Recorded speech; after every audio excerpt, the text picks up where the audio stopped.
যখনই তত্ত্বাবধায়ক সরকার বা অন্তর্বর্তীকালীন সরকার ইন্টারিম গভর্নমেন্ট যখনই ফর্ম করে, আপনারা দেখবেন সেখানে বিভিন্ন শ্রেণী পেশার মানুষ নেওয়া হয়। এই প্রথম জীবনে দেখা গেছে যে একজন আলেম নেওয়া হয়েছে। এর আগে কোনোদিন কোনো আলেমকে কেউ কোনোদিন বলেও নাই। তাহলে এটা কি বৈষম্য না? এটা কি অবিচার না? আলেমরা কি লক্ষ লক্ষ কোটি কোটি মানুষের প্রতিনিধিত্ব করে না?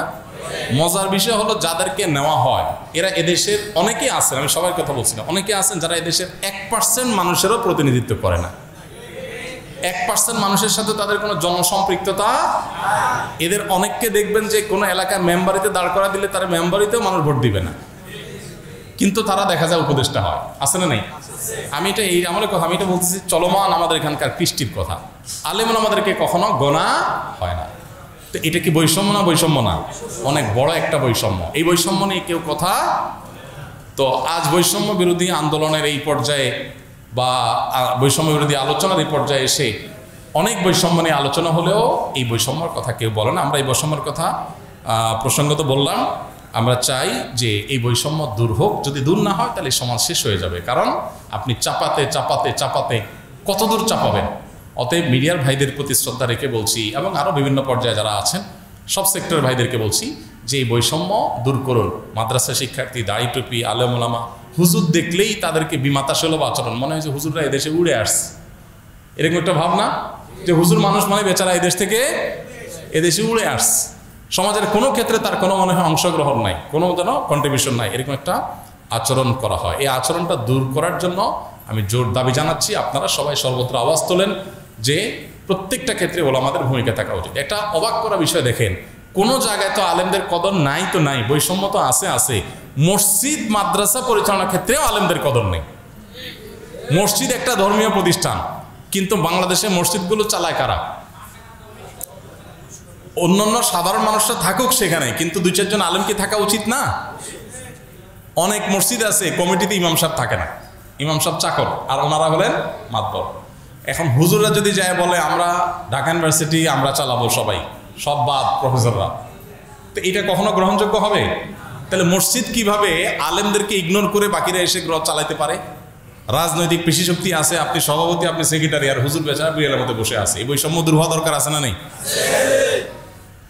মাহফিলের সভাপতি কেন রাজনৈতিক ব্যক্তি হবে? মাহফিলের সভাপতি একজন বড় আলেম হবেন, কারণ বক্তা কোনো ভুল কথা বললে এটা তো সভাপতি সাহেব ধরতে পারবে না, এটা কে ধরতে পারবে?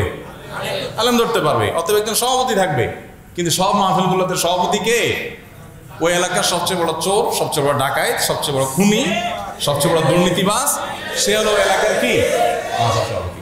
অতএব ধর্মীয় সেক্টরকে যে কোণঠাসা করে রাখা হয়েছে এই যে সে এই যুগ যুগ ধরে, সেটারও অবসান হওয়া উচিত। আমরা এদেশের মসজিদ, মাদ্রাসা, ওয়াজ মাহফিল যেগুলো একান্ত ধর্মীয় অঙ্গন, সেগুলোতে অন্তত আলেম ওলামাদের সরাসরি অংশগ্রহণটা চাই। সেই সাথে জাতীয় পর্যায়ে দেশের অন্যান্য সেক্টরেও আলেমরা যেহেতু আপামর সাধারণ মানুষের প্রতিনিধিত্ব করেন, তাদের সাথে জনসম্পৃক্ততা আছে এবং আলেমদের চিন্তাধারার লালনকারী ধারণকারী মানুষ অনেক। অতএব গণতন্ত্র বলেন, গণতন্ত্রের দাবি হিসাবেও তো যাদের কথা সবচেয়ে বেশি মানুষ শুনে তাদেরকে মূল্যায়ন করা উচিত। যদি না করেন তো এই যে পরিস্থিতি তৈরি হয়েছে, এরকম আরেকটা পরিস্থিতি হয়তো তৈরি হবে। এই জন্য আমি সতর্ক করতে চাই যে আলেম ওলামাদের এবং ইসলামের ব্যাপারে যে বিমাতা সুলভ আচরণ, ইসলামোফোবিয়া যাদের মধ্যে আছে, তারা যেন সোজা হয়ে যান। কারণ বাংলাদেশের মানুষ ঘুরে দাঁড়াতে একবার শিখে গেছে। অতএব পরবর্তীতে যদি আবার এরকম করেন কেউ, তো মানুষ ঘুরে দাঁড়াইতে দেরি করবে না। এই জন্য সবাই সতর্ক হয়ে যান আল্লাহর ওয়াস্তে। আমরা দেখেছি যাদের কোনো জনসম্পৃক্ততা নাই, জনগণের কোনো ম্যান্ডেট নাই, জনগণের সাথে তাদের কোনো সংযোগ নাই, তারা 1%-2% মানুষকে প্রতিনিধিত্ব করে না, তারা এসে আমাদের দেশে আইন ঠিক করে দেয়, নীতি ঠিক করে দেয়, তাদের মন মতো আমাদের চলা লাগে, তাদের কাছে আমরা গোলামি করি। আবার দেশের নাম দিবেন গণতান্ত্রিক দেশ, কিভাবে সম্ভব? তো এই জন্য বৈষম্য অনেক ক্ষেত্রে আছে, নারীর প্রতি বৈষম্য আছে, সেটা আলহামদুলিল্লাহ অনেকে কথা বলছেন, দূর হচ্ছে, আরও দূর হওয়া দরকার। অমুসলিমদের প্রতি বৈষম্য আছে, সেটার বিরুদ্ধে মানুষ কথা বলছে, আরও বেশি বলা দরকার, আরও দূর হওয়া দরকার। নানান সেক্টরে বৈষম্য আছে, কিন্তু এই ধর্মীয় মানুষ বা ধর্মের প্রতি, বিশেষ করে মুসলমানদের প্রতি যে বৈষম্য, এটা দূর হওয়ার জন্য সর্বস্তরে আওয়াজ উঠতে হবে। আল্লাহ তাআলা আমাদের সবাইকে বৈষম্য মুক্ত সমাজ গড়বার তৌফিক দান করুন। দেখুন, কোনো দাড়িওয়ালা মানুষ, আমি বৈষম্যের একটা এক্সাম্পল দিই, কোনো দাড়িওয়ালা মানুষ যদি বলে যে আমি সংবাদ পাঠক হতে চাই, কোনো একটা টিভি চ্যানেলে উনি যদি ওনার সব যোগ্যতা আছে, উনি ধরেন সংবাদ পাঠক হিসাবে ওনার চেহারা সুরত সুন্দর, ওনার ভয়েস অনেক পরিষ্কার, ওনার সব যোগ্যতা আছে, শুধু সাথে কি আছে? দাঁড়িয়ে আছে।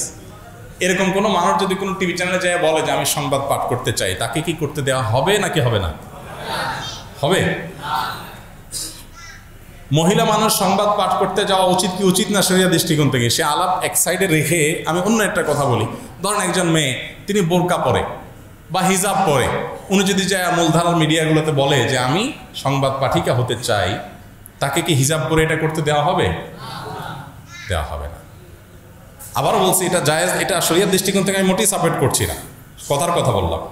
দায়িত্বেই রাখেন শুধু অন্তত, তো দাড়ি পরে যদি কাউকে সংবাদ পড়তে দেওয়া না হয়, তাহলে এটা দাড়ির প্রতি অবিচার না? আমার সংবিধান যদি আমার ধর্মচর্চার রাইট দেয়, তুমি আমাকে বাধা দেওয়ার কে? কিন্তু বাধা দেওয়া হচ্ছে কি হচ্ছে না?